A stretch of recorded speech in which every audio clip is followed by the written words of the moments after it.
وآله وأصحابه وأزواجه وإخوانه من الأنبياء والمرسلين ثم إلى أرواح مشايخنا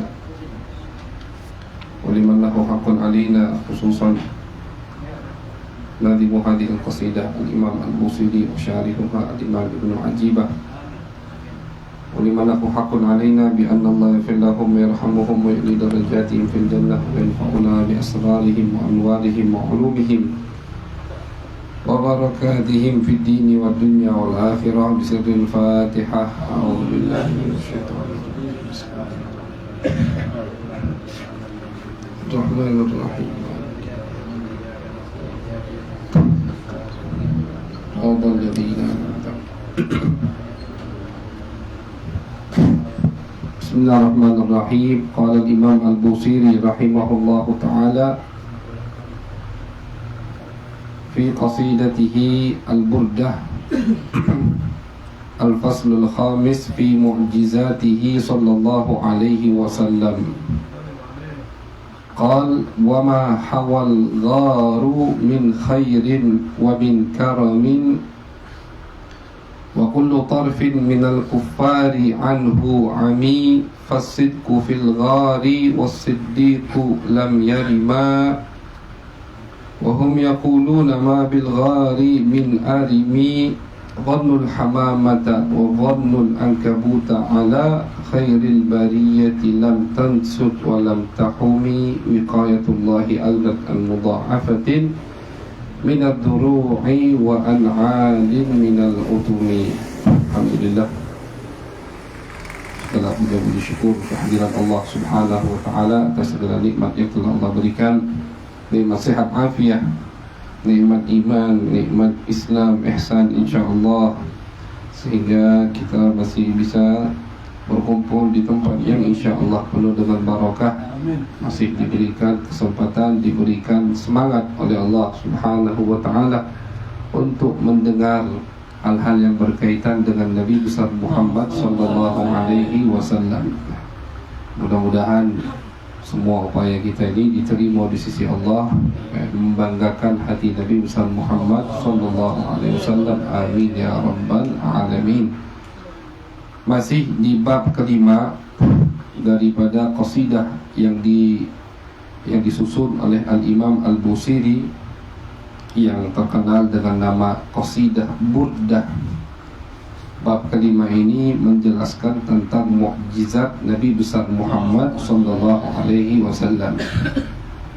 Beliau berkata, "Wa ma hawal gharu min khairin wa min karamin wa kullu tarfin minal kuffari anhu ami." Kata beliau, sebagaimana mukjizat Nabi itu membelah bulan yang minggu kemarin atau pertemuan terakhir kemarin sudah kita kaji, termasuk mukjizat Nabi, kata beliau, aku bersumpah dengan satu gua, al-ghar.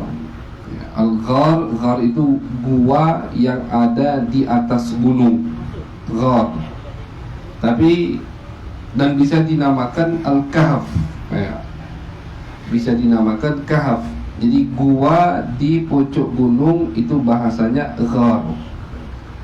Gua di selain gunung, kan gua itu tidak harus di atas gunung, itu bukan ghar, lain lagi. Itu luasnya bahasa Arab. Kata beliau, aku bersumpah dengan apa yang ada di dalam gua, yaitu kebaikan dan kemuliaan. Yang dimaksud Nabi Muhammad nanti dijelaskan sama beliau. Wa kullu tarfin minal kufari anhu ami, dan pandangan orang kafir yang waktu itu mengejar Nabi teralihkan, tidak bisa melihat apa yang ada di dalam gua tersebut.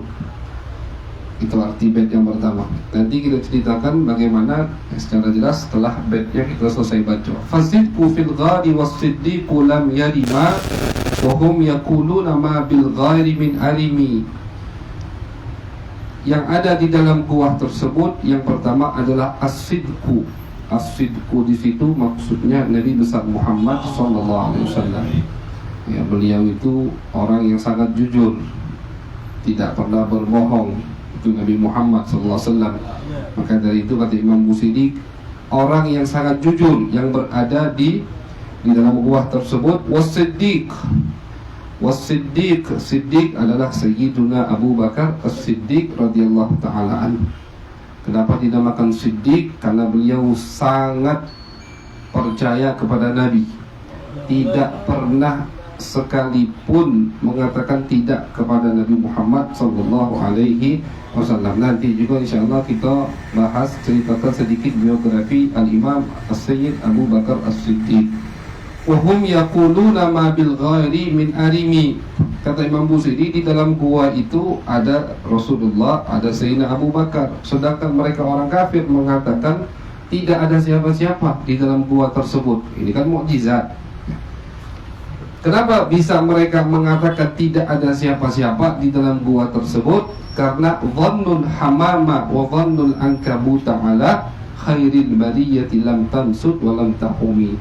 Karena mereka mengira, kenapa mereka bisa mengira tidak ada orang? Karena mereka melihat di muka atau di mulut gua itu ada laba-laba membuat sarang, dan ada anak burung, ada burung yang juga punya sarang di situ, bersarang di situ. Laba-laba buat rumah di situ dan burung buat rumah di situ. Jadi kata mereka, sudah dalam gua ini pasti tidak ada orang. Yang mustahil ada orang masuk. Laba-laba itu kan kata ulama buat rumah pasti di tempat yang jarang dikunjungi oleh orang. Di situ baru laba-laba bersarang, membuat sarangnya. Ini tidak mungkin Muhammad baru kita kejar ada di situ, sudah ditinggalkan. Padahal di dalamnya hawal ghar min khairin wa min karami, ada Nabi Muhammad dan ada Sayyiduna Abu Bakar As-Siddiq radhiyallahu ta'ala an. Jadi ini cerita hijrah Nabi Muhammad SAW.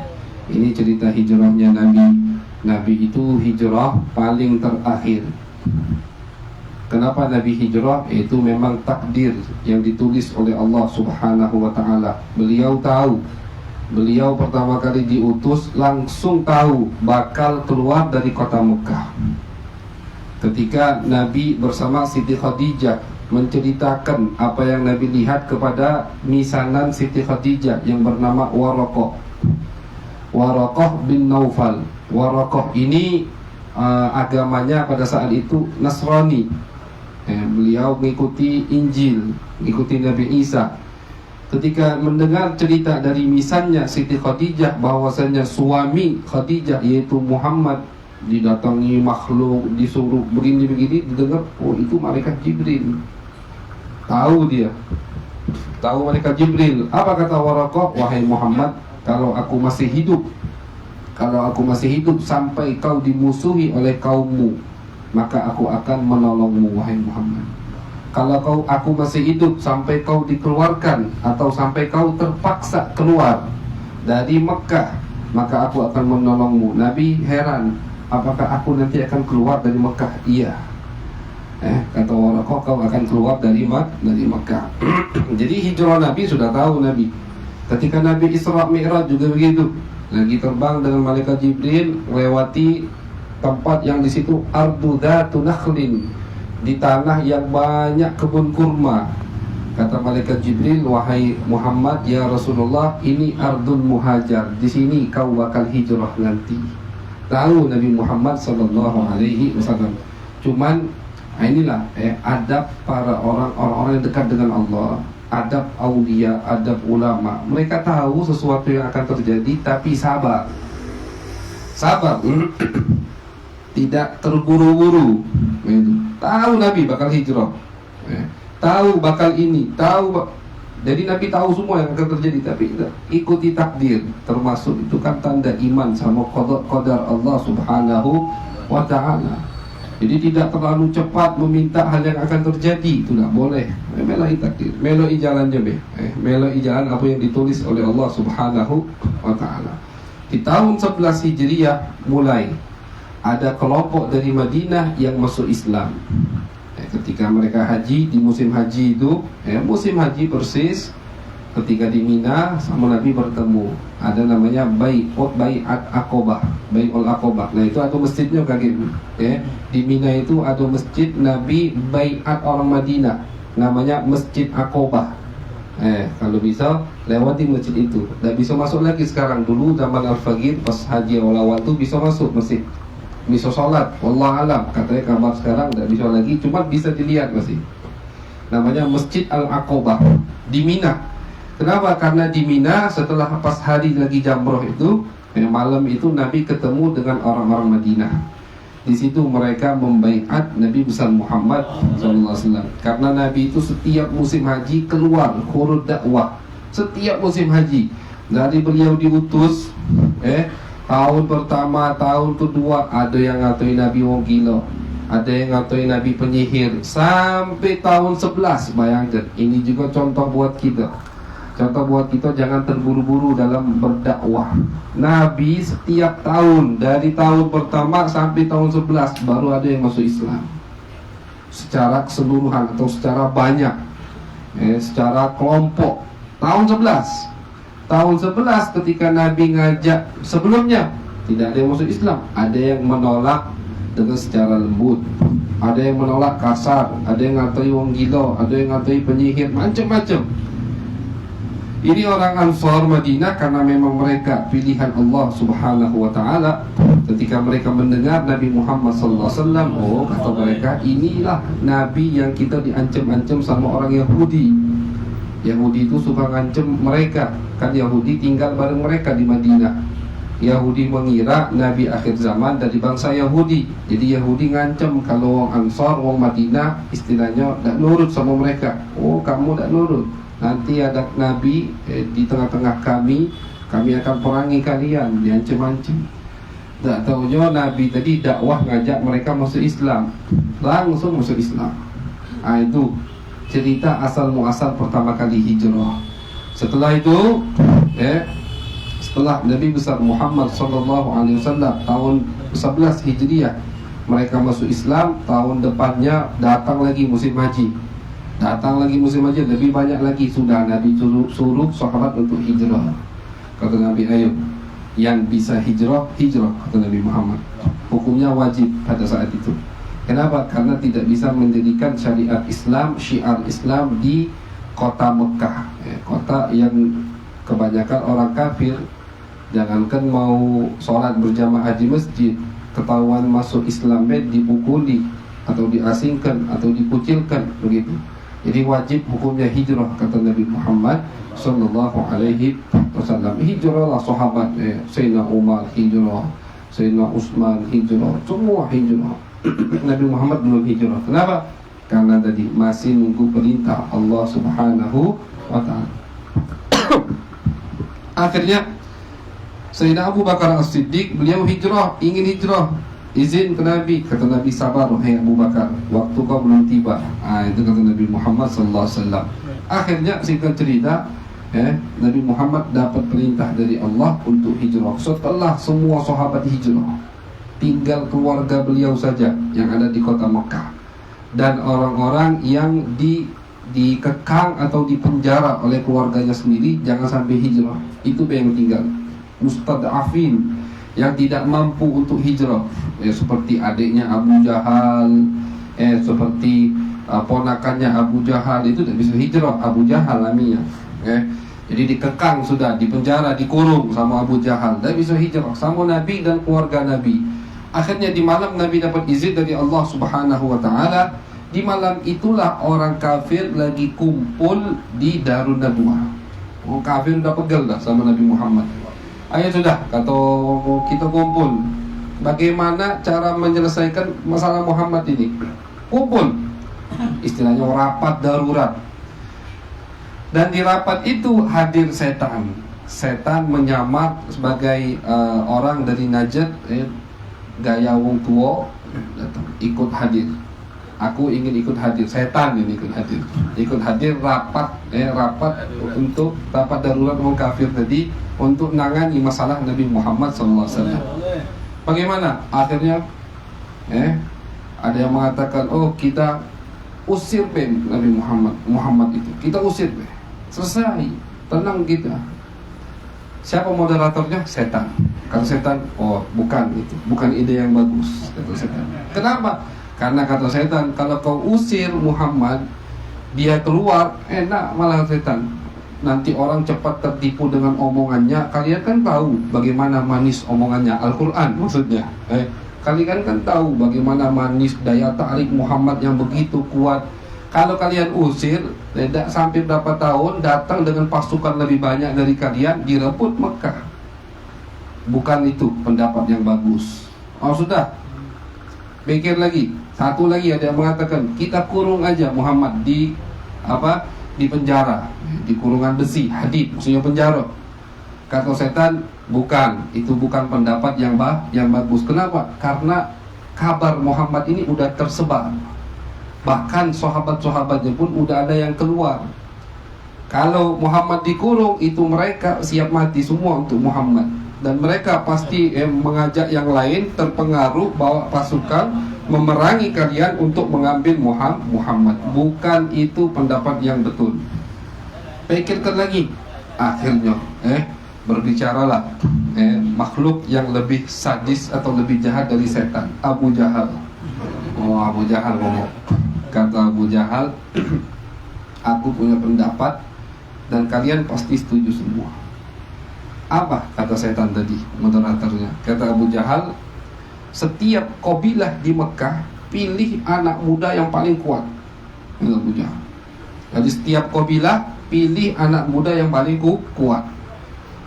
Tutupi mukanya, jangan sampai ketahuan siapa orang tadi. Kita kasih dia pedang yang tajam, dan pedang tadi kita lumuri dengan racun, kata Abu Jahal. Kita lumuri dengan racun. Tunggu di depan rumah Muhammad malam hari. Ketika Muhammad keluar, misalkan berapa kabilah di Mekah tuh, misalkan 10 kabilah besar, udah 10 kabilah. Setiap kabilah harus ngirim pemuda yang kuat, kasih pedang yang beracun yang tajam. Ketika Muhammad keluar, pukul dengan pukulan yang serentak. Jadi jangan sikok yang luja, yang lain nonton dah, kata Abu Jahal.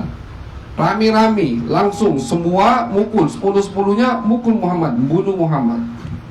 Sehingga kata Abu Jahal, akhirnya ketika kabilah Muhammad, yaitu Bani Hashim dan Bani Abdul Muttalib, kabilah Nabi mau balas dendam, tidak bisa. Kenapa? Satu kabilah mau melawan 10 kabilah, tidak bisa melawan. Katakan termasuk adat orang Arab itu, kalau ada yang dibunuh dari kabilah mereka pasti balas dendam. Tapi kalau yang dilawan 10 kabilah, mereka satu kabilah mundur. Akhirnya kata Abu Jahal, ketika mereka tidak bisa membalas dendam, Qisas, Bani Hashim setuju dengan bayar fidyah atau bayar dia, fidyah dia sama, bayar dia, denda. Dia itu 100 onta. Untuk satu nyawa 100 onta gampang, kata Abu Jahal. Kita sokongan setiap kabilah 10 onta, selesai, dia selesai. Kata setannya, top ini udah. Setan sampai ngomong top, luar biasa. Katik pendapat yang lebih bagus dari ini Abu Jahal itu. Jadi dia itu luar biasa memang. Kata setan, itulah pendapatnya, ikuti. Udah, setuju semua. Setiap kabilah ngirim pemuda, ditutupi mukanya pedang yang racun tajam. Nabi Muhammad tahu langsung. Nabi Muhammad SAW tahu. Turun malaikat Jibril, ya Muhammad, ukhruj al-an, keluar sekarang. Di depan wong galau itu lagi nunggu. Sama Nabi dipanggil Sayyidina Ali bin Abi Thalib, wahai Ali, tidur dengan serbanku ini, kau tidak akan terkena apa-apa. Bayangkan Sayyidina Ali beraninya gantikan posisi orang yang akan dibunuh. Itu Nabi Muhammad SAW. Kenapa Nabi Muhammad meninggalkan Sayyidina Ali? Karena di rumah Nabi itu masih banyak titipan orang. Nabi itu dimusuhi sama mereka. Cuman mereka kalau punya barang takut hilang, nitipnya ke Nabi. Jadi omongan mereka itu berbeda dengan tingkah mereka. Mereka kalau ada titipan, ada emas, berapa batang ini emas, misalkan, misal nih atau berarti anda ada aman istilahnya. Siapa yang paling aman? Muhammad. Itu. Nah, Nabi Muhammad ninggalkan Imam Ali bin Abi Thalib agar mengembalikan titipan tadi. Karena Nabi Muhammad tidak sempat mengembalikan, langsung malam itu datang izin dari Allah. Keluar wahai Muhammad, kata malaikat Jibril.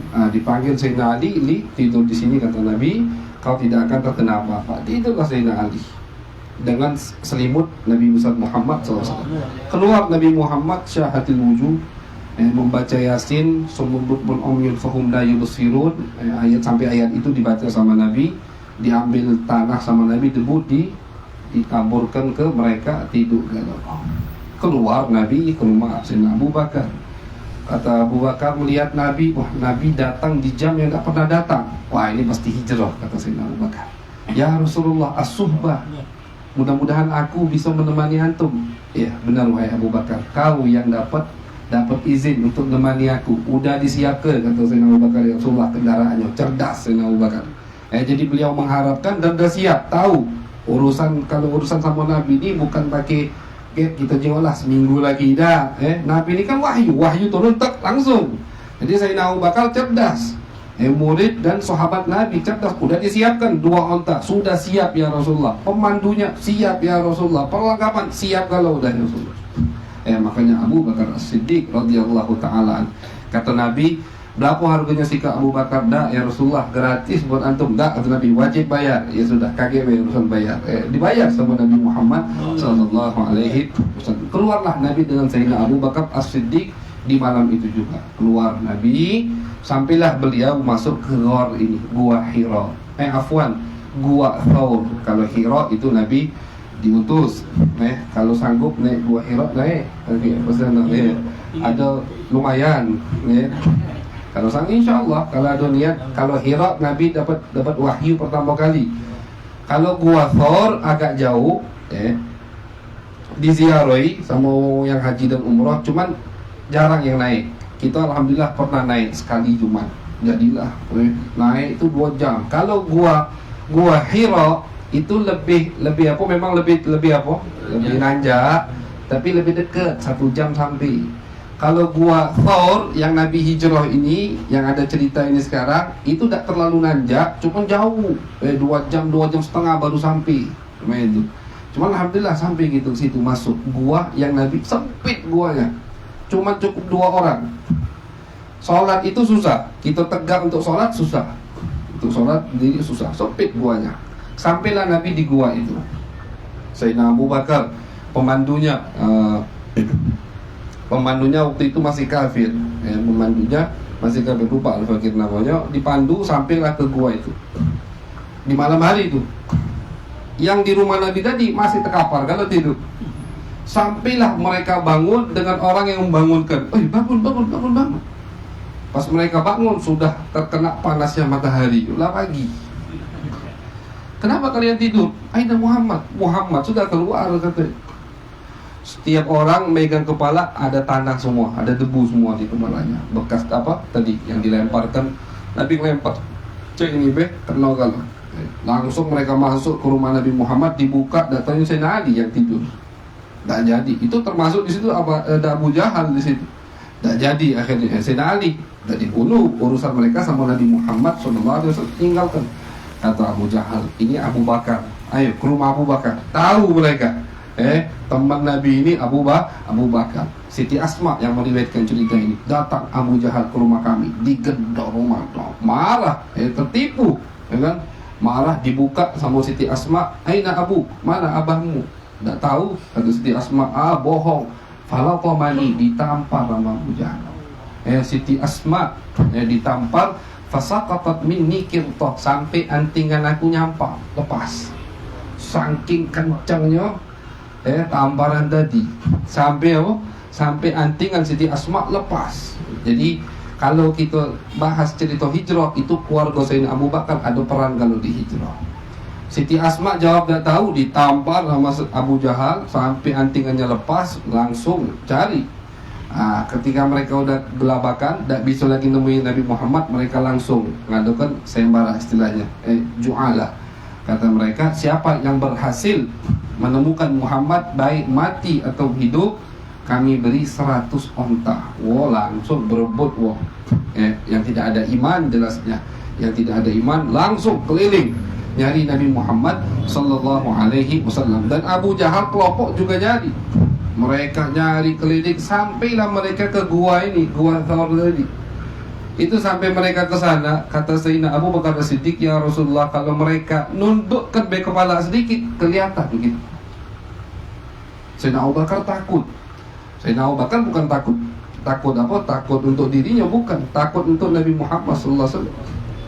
Pertama kali sampai ke gua itu, Nabi Muhammad tidak boleh masuk. Antum jangan masuk dulu ya Rasulullah. Ada dulu gua, ada binatang kan. Sampai Sayyidina Abu Bakar masuk. Sama saya mau diperiksa, ada lubang-lubang, tutupi pakai baju beliau, dirobek, tutupi lubang-lubang biar ulo kalau jengking dan itu. Diriwayatkan ada sikok lubang yang tidak bisa tutup, kaki lagi yang ditutup. Akhirnya Nabi dipersilakan masuk, beliau tutup dengan kaki beliau.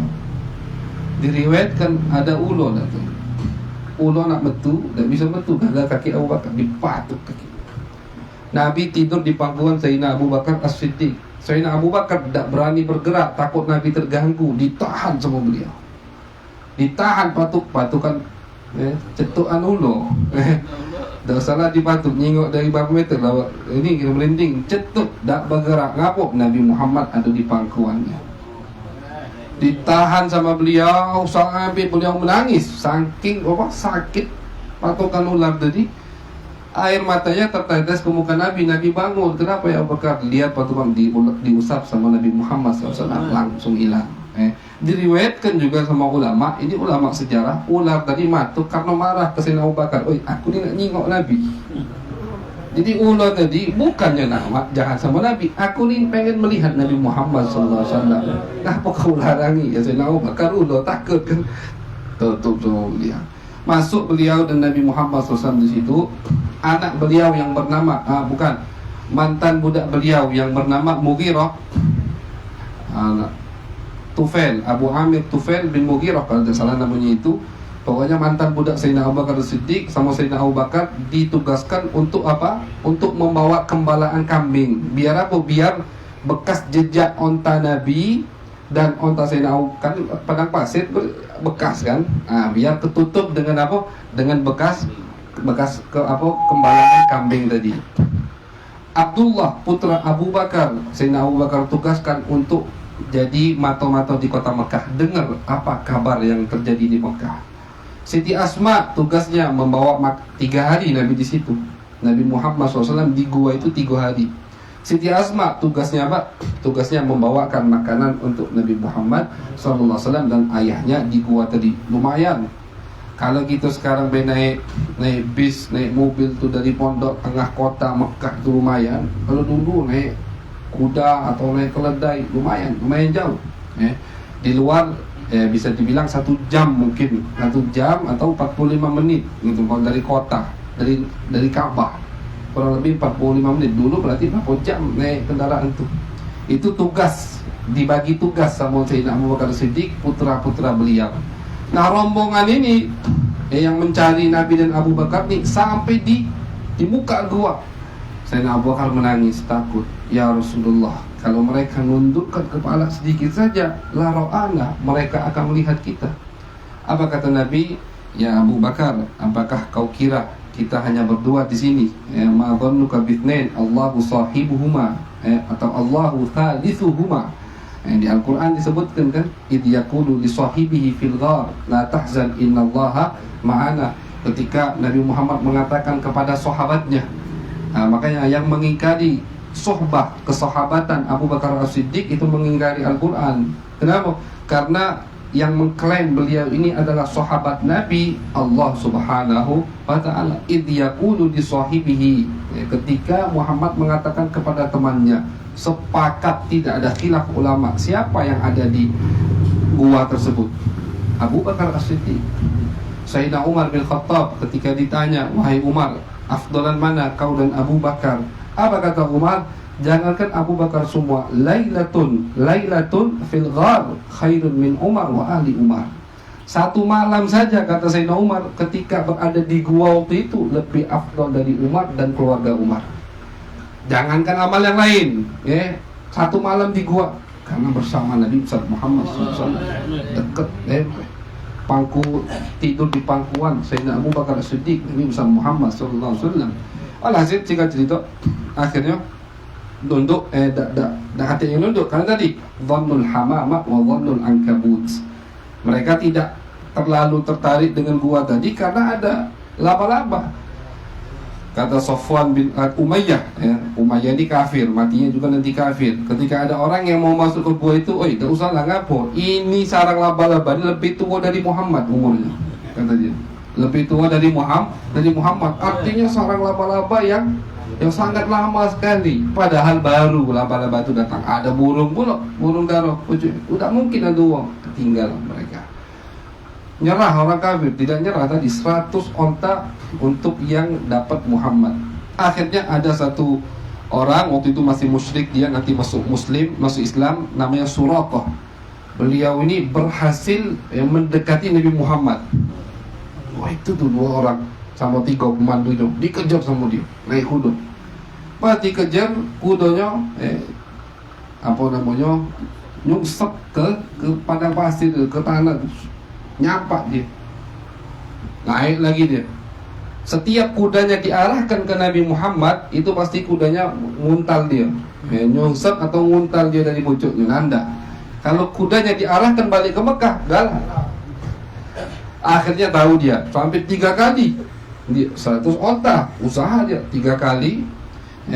Akhirnya kata dia, udah ini berarti memang dijago ngomong ini, bukan sembarangan.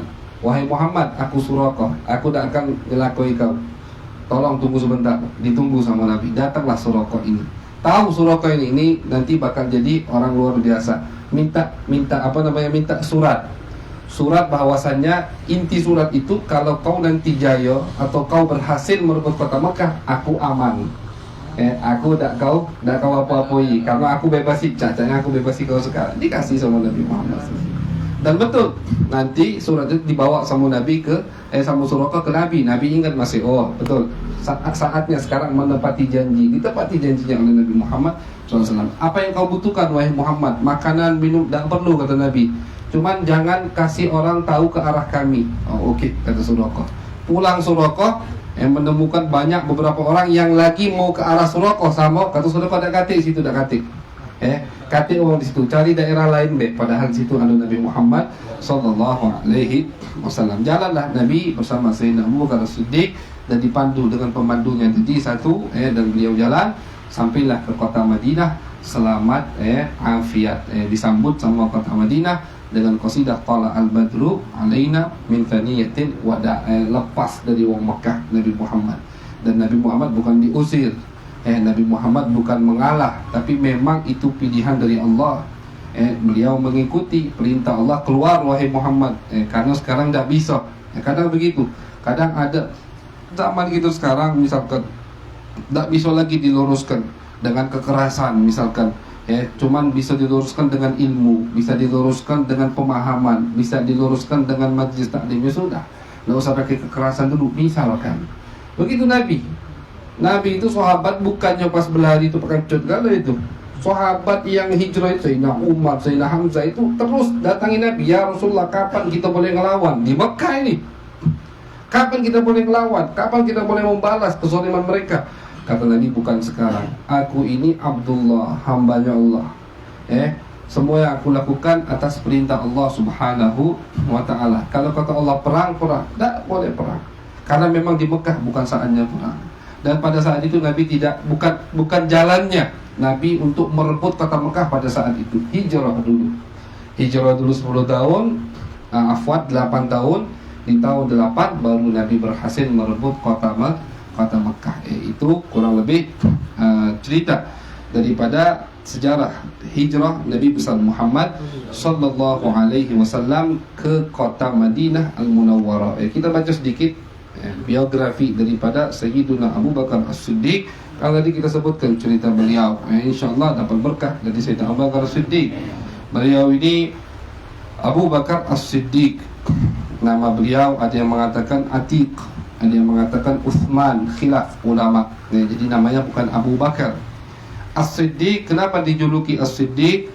karena beliau selalu percaya dengan Nabi besar Muhammad sallallahu alaihi wasallam. Tidaklah, kata Nabi, ini Nabi mengatakan, kata Nabi, tidaklah aku mengajak seseorang untuk masuk ke agama Islam illa kanat indahu kabwah, kecuali, kata Nabi, ada maju mundurnya, kata Nabi. Setiap aku ngajak orang masuk Islam, Muslim nanti dia, cuman pertama kali agak maju mundur, mikir dulu setahun, mikir dulu setengah tahun, nunggu ada kejadian ini dulu baru masuk Islam. Illa Abu Bakar As-Siddiq, kecuali Abu Bakar, kata Nabi. Nabi pertama kali diutus oleh Allah turun ke rumah, Siti Khadijah masuk Islam, Sayyidina Ali masuk Islam, karena Siti Khadijah dan Sayyidina Ali kan di rumah, begitu. Sayyidina Abu Bakar di luar. Pertama kali orang luar yang masuk Islam Sayyidina Abu Bakar Siddiq. Nabi nyampaikan, wahai Abu Bakar, ini Rasulullah. Langsung asyhadu an la ilaha illallah wa anna Muhammadan Rasulullah. Tak panjang lebar, tak pakai apa buktinya wahai Muhammad. Benar tak Muhammad? Benar apa itu malaikat? Jangan-jangan setan. Muhammad mimpi, tidak kata omongan itu. Ketika Nabi mengatakan aku Rasulullah, langsung amantu waslamtu, aku masuk Islam. Langsung kata Sayyidina Abu Bakar As-Siddiq radhiyallahu taala an. Beliau itu lahir setelah tahun gajah 2 tahun 6 bulan. Berarti beliau lebih muda dari Nabi 2 tahun 6 bulan. Nabi kan lahir di tahun gajah. Nabi lahir di tahun gajah. Sayyidina Abu Bakar setelah 2 tahun setengah setelah tahun gajah itu beliau lahir. Artinya lebih muda 2 tahun setengah dari Nabi besar Muhammad sallallahu alaihi wasallam. Diriwayatkan beliau ini orang yang putih, nahif, kurus, khafif, badannya kecil. Sayyidina Abu Bakar Siddiq ini bukan seperti Sayyidina Umar yang gagah, bukan. Sayyidina Abu Bakar kecil badannya. Ummuhu, ibu beliau, Ummul Khair Salma, namanya Salma bintu Abdul Uzza. Aslamat qabla hijrah, ibu beliau masuk Islam sebelum hijrah. Ibu Sayyidina Abu Bakar Siddiq. Ayah beliau yang bernama Abdullah, kalau salah nama ayahnya Abdullah, Abu Quhafah Abdullah, itu masuk Islam juga. Jadi tidak ada sahabat ayahnya Muslim, ibunya Muslim, anaknya Muslim semua, istrinya Muslim seperti Sayyidina Abu Bakar Siddiq. Jadi keluarganya itu memang galanya Muslim, dan keluarganya mempunyai peran semua terhadap dakwahnya Nabi besar Muhammad sallallahu alaihi wasallam. Kana muhabbaban inda qaumih. Sayyidina Abu Bakar Siddiq ini diriwayatkan beliau ini sangat dicintai di kaumnya karena beliau banyak uangnya, tajir, karim dan dermawan. Pasti dicintai sama uang. Lam yakun yashrabul khamr, tidak pernah mabuk di zaman jahiliyah dan tidak pernah menyembah berhala. Maka dari itu ketika masuk langsung ajaran Nabi, dakwah Nabi, langsung amantu, masuk Islam. Tidak pernah mabuk, tidak pernah nyembah berhala. Beliau ini kawan Nabi dari kecil. Jadi memang sahib Nabi bukan pas Nabi jadi Nabi, tapi dari kecil beliau ini sudah bareng kawan sama Nabi Muhammad SAW. Pastilah kawan Nabi, orang pilihan juga. Walaupun Nabi belum jadi Nabi, pasti kawan Nabi dipilih sama Allah, bukan sembarangan orang. Jadi wajar Sayyidina Abu Bakar jadi kawan Nabi, kok tidak pernah mabuk zaman jahiliyah, tidak pernah nyembah berhala. Persis seperti Nabi kita, Nabi besar Muhammad sallallahu alaihi wasallam. Kalau keutamaan Sayyidina Abu Bakar Siddiq luar biasa, dinamakan As-Siddiq beliau. Kata Nabi Muhammad sallallahu alaihi wasallam, Nabi Muhammad pernah mengatakan, aku tidak pernah diberi manfaat atau aku tidak pernah merasakan manfaat harta seseorang melebihi hartanya Abu Bakar As-Siddiq. Jadi hartanya Sayyidina Abu Bakar itu dihabiskan untuk Nabi besar Muhammad sallallahu alaihi wasallam. Semua untuk Nabi. Nabi butuh apa? Datang Sayyidina Abu Bakar Siddiq. Peperangan Tabuk, Nabi mengumpulkan dana, gali dana. Sayyidina Abu Bakar Siddiq bawa dana. Bawa dana, kata Nabi, wahai Abu Bakar, apa yang kau tinggalkan di rumahmu? Apa kata Sayyidina Abu Bakar? Allah wa Rasuluh. Yang aku tinggalkan Allah dan Rasulnya. Ini luar biasa tapi. Dan ini bukan sembarangan orang bisa mengamalkannya. Karena ada juga sahabat yang lain ketika mau bersedekah, infak ke Nabi, semua hartanya dilarang sama Nabi. Jangan, setengah kata Nabi. Setengahnya untuk kau dan keluargamu. Karena Nabi tahu lain, mungkin hati dia mantap sahabat ini, cuman bininya belum tentu, anaknya belum tentu, lagi ribut, lagi ngerutuk, itu, lagi ada ikhlas akhir. Tapi kalau Abu Bakar, Nabi tahu istrinya luar biasa sama Nabi, putri-putrinya juga begitu, putranya juga begitu luar biasa sama Nabi Muhammad Sallallahu Alaihi Wasallam. Putra beliau ada yang bernama Abdullah, ada yang bernama Abdurrahman, ada yang bernama Muhammad. Yang Abdurrahman ini masuk Islamnya nanti, tak galak melok abahnya dia pertama kali. Sehingga di peperangan Badr itu Abdurrahman di pasukan musyrik. Di peperangan Badar, Abdurrahman putra Abu Bakar Siddiq belum masuk Islam, masih di pasukan musyrikin. Akhirnya ketika dia sudah masuk Islam, Abdurrahman ini ngomong ke Sayyidina Abu Bakar Siddiq, "Bah, dulu pas perang Badar, aku ini nyingok abah," katanya. "Aku melihat kamu wahai ayahku, cuman aku pura-pura tidak melihat, berlari, takut aku menghuluskan pedangku kepadamu, wahai abah." Kata Sayyidina Abu Bakar, "Nah, coba aku yang melihatmu, aku akan penggal kepalamu."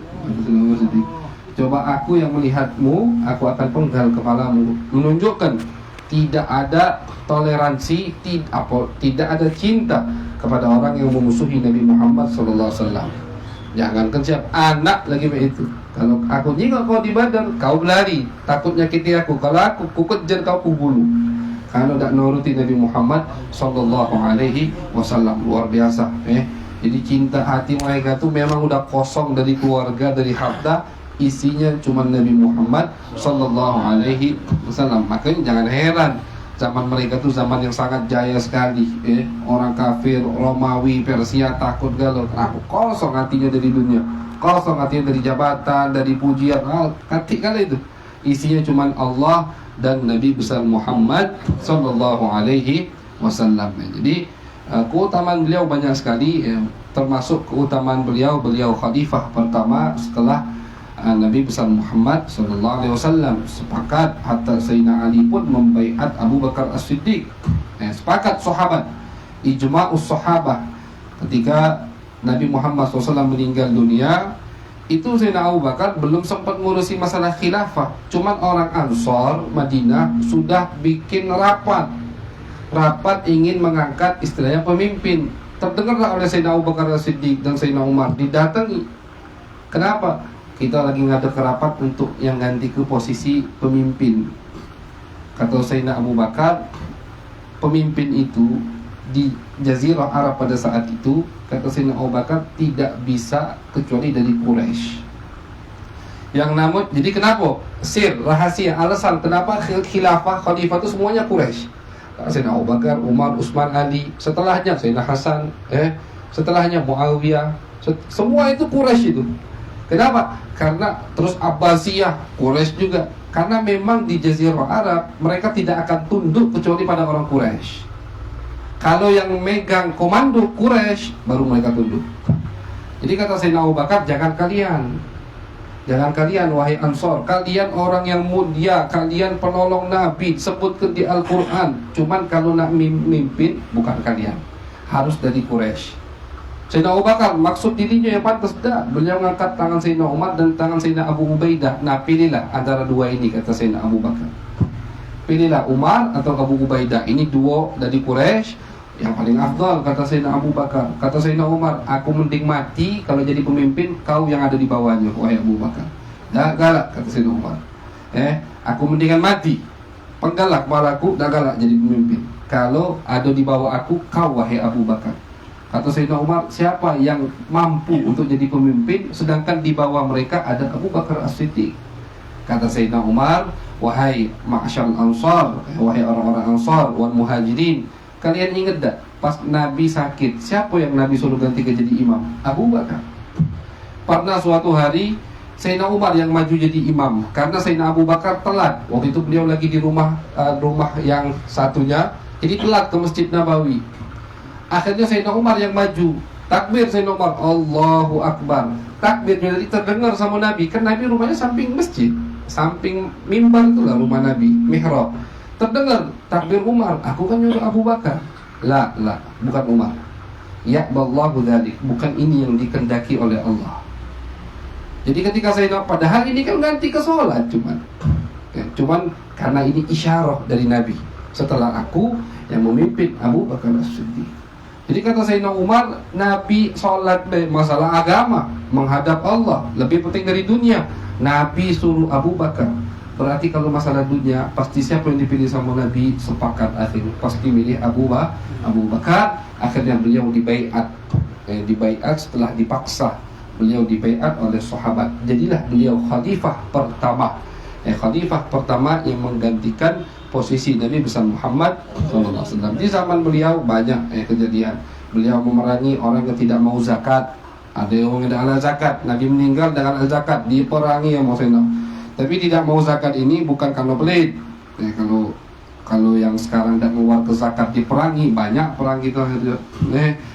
Bukan karena pelit, tapi karena mereka tidak meyakini kewajiban zakat. Akhirnya sama Sayyidina Abu Bakar diperangi. Kenapa? Karena zakat ini kan rukun Islam. Allah di Al-Quran kata Sayyidina Abu Bakar tidak pernah misahkan salat dan zakat. Wa aqimus shalah wa atuz zakat. Wa aqimus shalah setiap perintah salat pasti perintah zakat. Kata Sayyidina Abu Bakar, aku akan perangi yang memisahkan antara salat dan zakat. Karena ini tidak pernah dipisah oleh Allah. Diperangi Sayyidina Abu Bakar Siddiq sampai mereka kapok tobat. Yang murtad juga diperangi sama Sayyidina Abu Bakar Siddiq. Semua habis satu-satu sampai yang terakhir Musailamah Al-Kadzdzab. Musailamah Al-Kadzdzab ini yang paling besar pasukannya.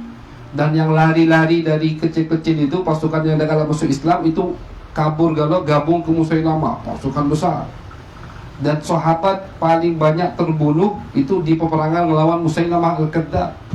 Diriwayatkan banyak sahabat yang hafal Al-Quran terbunuh syahid di peperangan Yamamah, nama tempat Yamamah di situ. Musailamah pun terbunuh. Selesai udah zaman Sayyidina Abu Bakar. Kata Sayyidina Abu Bakar, ini secara ringkas baik kita ceritakan. Selesai sudah Jazirah Arab bersih, udah bersatu lagi, kata Sayyidina Abu Bakar. Jadi bayangkan, beliau itu berat ketika nanggung beban khalifah, bukannya anteng galau. Istilahnya Arab ini. Tekak galau langsung. Ini ada yang cak ini, itu ada yang cak itu. Perangi galau Musailamah. Perangi galau. Harus patuh. Sebagaimana kalian keluar ke zakat di zaman Nabi, kata Sayyidina Abu Bakar, sehelai kalian kurangi, aku perangi. Ini kata Sayyidina Umar, aku kira aku yang paling berani. Pas aku nyengok Abu Bakar ini, yang berani itu Abu Bakar. Tidak takut dalam yang hak kebenaran. Padahal istilahnya badannya kurus, kecil. Sampai Sayyidina Umar pun dimarahi sama Sayyidina Abu Bakar. Karena Sayyidina Abu Bakar begini, pas jadi khalifah, yang Jazirah Arab tidak galak mengeluarkan zakat, galak mengeluarkan zakat. Sama Sayyidina Abu Bakar pasukan dikirim semua.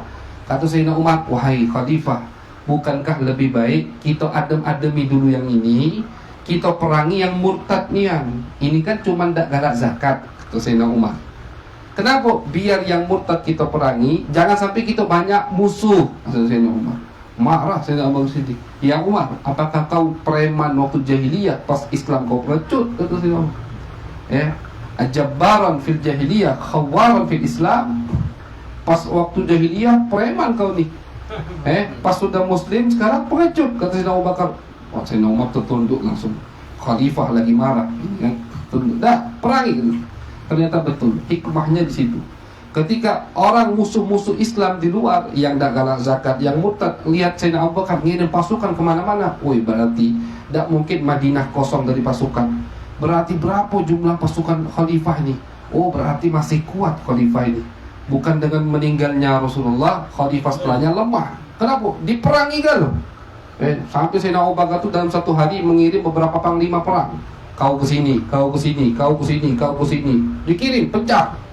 Ini kan terdengar nih. Akhirnya yang tadinya mau murtad, yang tadinya mau tidak mau mengeluarkan zakat, tidak jadi mengeluarkan zakat akhirnya. Tidak jadi murtad. Akhirnya kata Sayyidina Umar, ini memang taufik dari Allah Subhanahu wa ta'ala. Walhasil selesai Jazirah Arab sudah aman, bersatu kembali dari yang murtad atau yang tidak mau zakat. Barulah Sayyidina Abu Bakar menggerakkan, dah berhenti, cukup dah, atau Sayyidina Abu Bakar sudah selesai Jazirah Arab. Kata Nabi, kita akan menguasai Syam. Ayo ke Syam dulu. Dikirim pasukan ke Syam untuk merebut Suriah, Damaskus, Palestina, Mesir, semua direbut sama Sayyidina Abu Bakar As-Siddiq. Selesai Syam, atau Syam belum semuanya selesai, Irak sudah mulai Persia. Ketika Persia melihat muslimin dari Madinah menyerangi Romawi, oh berarti habis ini kita diperangi nih sasarannya. Sebelum kita jadi sasaran, kita serang dulu, kata Persia. Ada taunya akhirnya sama Sayyidina Abu Bakar di stop dulu peperangan Syam, diarahkan semua ke Persia. Diarahkan ke semua ke Persia, habis-habisan melawan Persia. Di tengah itulah Sayyidina Abu Bakar meninggal dunia. Jadi ketika pasukan Muslim baru mau menyerang pasukan Persia di Irak sana, Sayyidina Abu Bakar As-Siddiq meninggal dunia di bulan Jumadil Ula tahun 13 Hijriyah. Jadi beliau menjabat jadi khalifah 2 tahun sekian. Dan sampai 3 tahun, 2 tahun sekian beliau jadi khalifah. Ketika beliau lagi sakit, di sakit yang bakal meninggal, beliau katakan, wahai Aisyah, semua harta aku balikkan ke Baitul Mal. Semua hartaku balikkan ke Baitul Mal. Akhirnya kata Sayyidina Umar, oi Sayyidina Abu Bakar, kau ni bikin khalifah setelahmu susah. Bayangkan ketika mau meninggal, semua hartanya dibalikkan ke Baitul Mal, tidak ada warisan. Kenapa? Takut syubhat. Padahal tak mungkin masuk syubhat ke mulutnya Sayyidina Abu Bakar As-Siddiq radhiyallahu ta'ala. Dan diriwayatkan ketika beliau meninggal, dada beliau itu agak gosong. Katanya saking beliau rindunya kepada Nabi Muhammad sallallahu alaihi wasallam. Beliau menahan, beliau tidak menangis. Ketika Nabi Muhammad meninggal, beliau tetap stabil.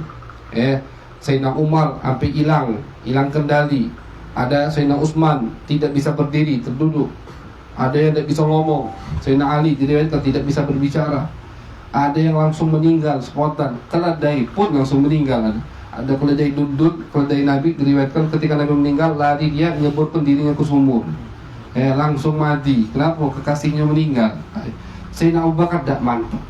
Padahal ini orang kalau dilihat dari luarnya sangat lemah fisiknya, tapi hatinya kuat. Jadi jangan dilihat dari fisik, nilai dari kekuatan hati itu lemah, tapi hatinya mantap. Tidak istilahnya nangis beliau, sedih. Cuma karena setelah ini harus urus masalah umat, peninggalan Nabi Muhammad SAW, mantap beliau. Tapi ternyata ketika beliau meninggal, dibuka dadanya gosong. Kenapa gosong? Saking beliau menahan rindu kepada Nabi Muhammad SAW. Wartajjatil Madinah di wafati. Diriwayatkan ketika Sayyidina Abu Bakar As-Siddiq radhiyallahu ta'ala anhu meninggal, itu Madinah gempa. Gempa baik gempa asli atau ulama, atau gempa karena orang sedih luar biasa. Diriwayatkan tidak pernah Madinah sesedih itu setelah sedih atas meninggalnya Nabi besar Muhammad SAW. Meninggal Nabi sedih. Setelah Nabi meninggalnya, siapa yang paling sedih? Meninggalnya Sayyidina Abu Bakar As-Siddiq radhiyallahu ta'ala an, dan beliau dikuburkan di samping Nabi besar Muhammad sallallahu alaihi wasallam. Itu suatu kelebihan yang luar biasa, dikuburkan di samping Nabi Muhammad sallallahu alaihi wasallam. Ketika para Ahlul Bait ditanya, kalau tidak salah Ja'far As-Shadiq atau Muhammad Al-Baqir, bagaimana kedudukan Abu Bakar? Kata tak panjang lebar, jengok kedudukannya sekarang. Di mana? Samping Nabi. Ya udah, itulah kedudukannya. Dekat dengan Nabi Muhammad sallallahu alaihi wasallam. Mustahil orang yang binasa, orang yang celaka bisa ada di samping Nabi. Itu kan mustahil. Jadi kalau orang yang baik memfasikkan, memunafikkan atau mengkafirkan Sayyidina Abu Bakar Siddiq, berarti itu otomatis secara tidak langsung menghina Nabi, menghina Ahlul Bait. Pasti itu. Baik topengnya, judulnya cinta sama Ahlul Bait, tapi isinya menjatuhkan Abu Bakar As-Siddiq, berarti menyinggung Nabi Muhammad dan menyinggung Ahlul Bait sendiri. Ahlul Bait juga tersinggung. Tersinggung kalau kalian singgung atau kalian hinakan Sayyidina Abu Bakar As-Siddiq, kalau kan ngeremehkan kita. Mada di samping Nabi wong yang binasa. Tak mungkin. Pasti itu orang yang paling mulia setelah Nabi besar Muhammad sallallahu alaihi wasallam. Itulah Sayyidina Abu Bakar As-Siddiq. Beliau meninggal umurnya pas 63 tahun. Tadi kan lebih muda dari Nabi 2 tahun setengah. Nabi meninggal, beliau jadi khalifah 2 tahun sekian. Pas meninggal 63 tahun. dan dikuburkan samping Nabi besar Muhammad sallallahu alaihi wasallam. Mudah-mudahan kita mendapatkan keberkahan daripada Sayyiduna Abu Bakar As-Siddiq dan mendapatkan keberkahan dari As-Siddiq Nabi besar Muhammad sallallahu alaihi wasallam. Amin ya rabbal alamin. Sallallahu ala sayyidina Muhammadin wa ala alihi wa sahbihi wa baraka wa sallam, walhamdulillahi rabbil alamin. Bismillahirrahmanirrahim. Ya Rabbana tarakna bi annana tarakna annana asrafna asrafna فاتوب علينا توبة تغفر لكل عوبة واستر لنا عوراتي وعامل رواتي واغفر لوالدينا ربي ومولودينا والأهل والإخوان وسائر الخلان وكل ذي محبة أو ذرة أو سفة والمسلمين أجمعين. آمين ربي أسمع فضلا وجودا منانا باكتساب منا بالمصطفى رسولي الله بكل صلي صلى وسلم ربي عليه عهد الحبيب وآله وصحبه زادة سسبي والحمد لله ببدء وتنين.